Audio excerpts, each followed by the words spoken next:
Thank you for tuning in to the February edition of Growing Gainesville. I'm Lesley Salman. Hey, I'm Pastor Alan Perdue. And Growing Gainesville is a place where we are highlighting business owners, organizations, and leaders in the community that are advancing the kingdom of Christ in tangible ways. It's really important for us to get into the community, find the Christian business leaders, those not only are leading businesses, but nonprofits, churches, schools, and introducing them to our Growing Gainesville community. And today we are very excited to be here at Covenant Christian Academy Absolutely. with Andrea Sponsler. Thank you so much. Thank you for having us. So Andrea, tell us a little bit about yourself and what brings you here to Warrenton, Virginia, here at this wonderful school. Yeah, sure. My name is Andrea Sponsler, and I am the head of school at Covenant Christian Academy. And I have 3 kids who are also part of this school. We have been here since 2014, and so we really have been here since the school was small in a little church in Vin Hill all the way until now. And right now we have over 400 students that are here, over 230 families that we serve, and we just enjoy so much serving at this school. No, that's great. I live here in the area, so I've seen the school grow and I go through the different iterations. So it's amazing to see what God is doing. Yes. Tell us about the mission of the school and what it is at the core of who you are. Yeah, sure. It's a really unique school, honestly, because we use the university model school. And so we are only one of 2 schools that are that way, that use that model in Virginia.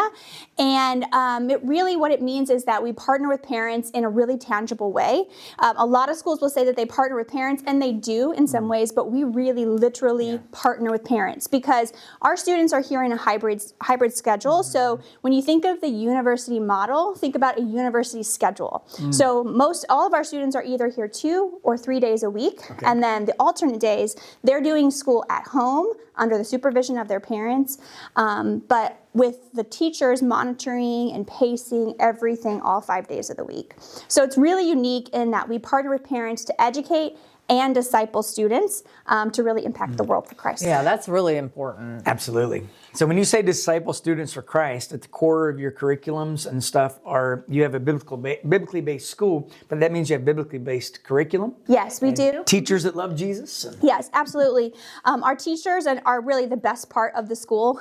We have very qualified teachers. We have teachers that love the Lord, that love our students, obviously, and that love this model. So this idea that parents should be, and we want them to be involved in the educational process, that parents are primary with their own students, but they're not alone. So that's the thing that we want to add. We want to add support to the parents who, if they're deciding what kind of curriculum and pacing and assessment, all those things, that's what the school really offers to them. Okay. That's great.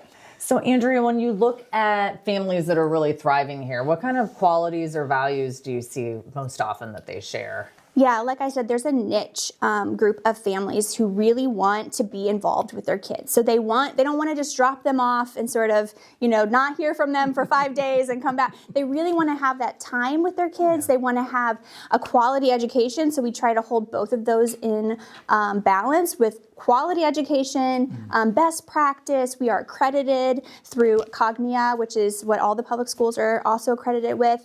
But we also really come from a biblical worldview, and we want, our parents really want that. They want a biblical worldview. They want quality education. They want their students to be prepared for college or wherever God is calling to them next. And so that's really what we aim to do. So Andrea, when you talk about the worldview of being a Christian versus all the other, obviously we're living in a time when our world seems to be in crisis, even in our own country. What are those uniquenesses that stand out and make CCA different than another school? Yeah. Well, obviously, all of our teachers are Christians. They agree to our doctrinal statement. But we do pull from 60 different churches, and different denominations. So we really try to keep Jesus the main thing.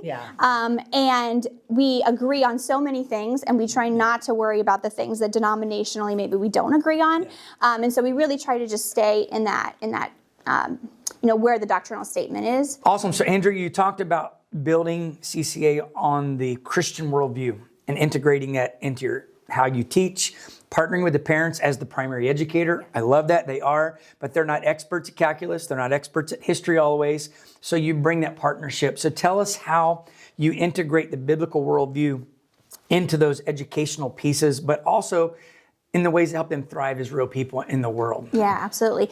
So again, that doctrinal statement is our starting point, and the parents agree to that, the staff agrees to that, and they're integrating it even into calculus, even into math. And we can see God's creation, we can see his order in every single thing. And so many of our teachers come to us and say, this is such a blessing about being able to be here, is that you can talk about it and you are required to talk about it. And so, we see that as just such a gift. But we also, especially in the discipleship realm, want our parents to be that primary discipler, right? And so we also try to resource parents and help them come along with them, as well as the churches, the community churches that we want to do that. We don't want to take the place of the church, but we do want to resource our parents where we can.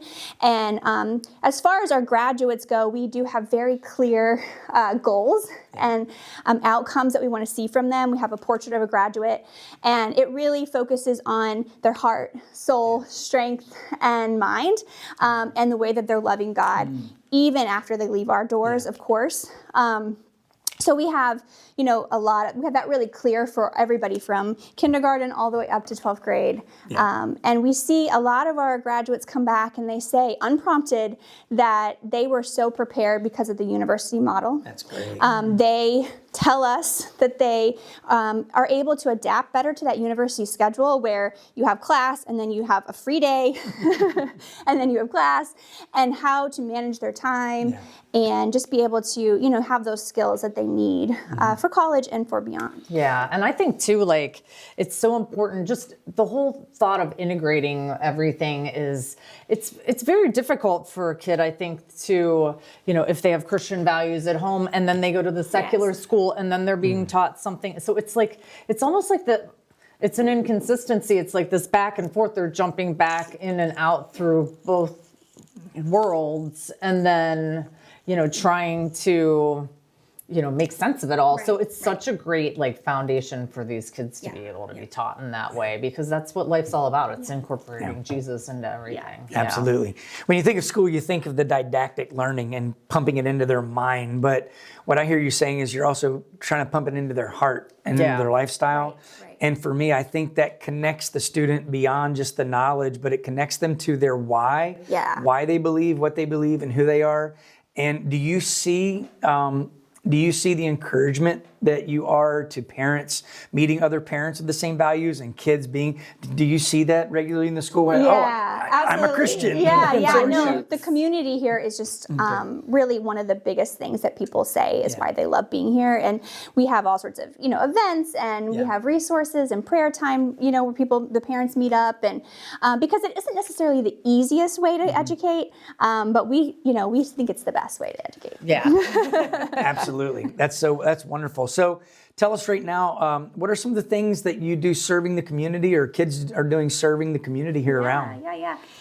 So we have a house system, and our house system and leaders, they work with our students to be able to go out into the community and do different activities. One thing that we're really excited about is working with the Polar Veterans Hospital. We already have some connections with them and plans to, once they really get up and rolling, to serve there. And so we're always looking for new places that we can help and serve, and wherever the need is, we really want to be a light in Vint Hill and in Fauquier County. So we're getting the word out to the community. Growing Gainesville has a large following. What are some things that you can share with people that they could either pray for you about, or resources you need, leads that you need? What are some of the things that you'd want to say to the community about who you are and what you need from the community at this point? Yeah, absolutely. Well, CCA has been just really in the hands of the Lord from the beginning. As it has grown and grown, we are really at max capacity actually in this building, and we use it every day of the week, even though we are a hybrid model. We actually also have a drop-off homeschool program called SOAR. I think it's one of the only ones in the area where parents can just drop them off for a day of enrichment. And so we are really using the space, this rented space, really well, and we're so thankful for it. But we are looking for a permanent home for CCA, honestly. And land is our biggest next step.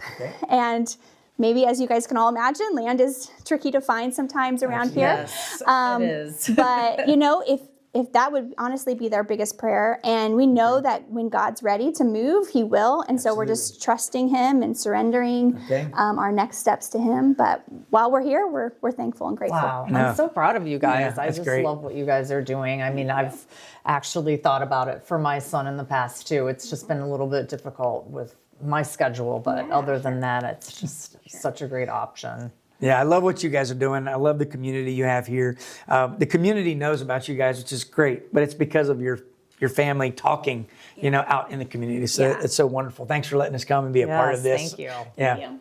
It's leaders like this and organizations like this that Growing Gainesville exists to not just promote, but to support. And so thank you so much for coming and being a part of this with us today. Thank you.